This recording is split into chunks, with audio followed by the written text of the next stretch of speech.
समजवण्याचा प्रयत्न केला आणि त्यांना आत्मविश्वास आहे की जरी हे दोन्ही उमेदवार असले, आघाडीचा उमेदवार असला आणि भाजपचा जरी उमेदवार असला तरीसुद्धा माझा विजय हा निश्चित आहे असे त्यांचं मत आहे।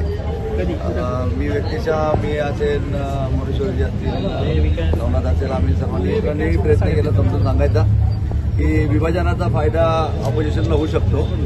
त्यामुळे मागच्या वेळेची परिस्थिती वेगळी होती। मागच्या वेळेला सर्व पक्षांचा मिळून एक उमेदवार होता, त्यावेळेला 1,12,000 मतं अशी आपल्याला पडलेली होती। मी म्हटलं इतर नेत्या मंडळांनी पण सर्वांनी अगदी उद्धवजी ठाकरे साहेबांपासून सचिन आयर साहेब येऊन गेले, आमचे पक्षातले नेते त्यांना विनंती करत आहेत, काँग्रेसच्या लोकांनी विनंती केली, मला वाटतं गौतम जावस्कर पण इथे येऊन गेले।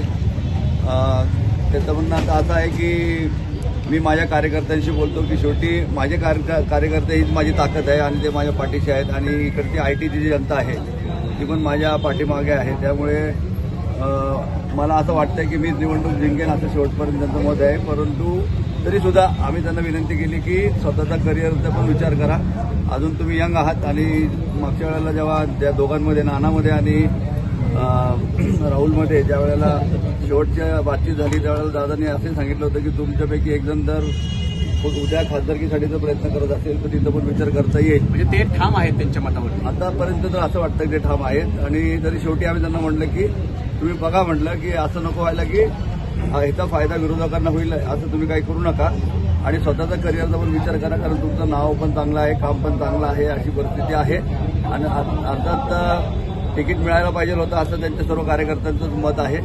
परंतु आता शेवटी श्रेष्ठींनी घेतलेला निर्णय आहे, त्यामुळं त्यांनी म्हटलं की मी माझ्या कार्यकर्त्यांशी चर्चा करतो।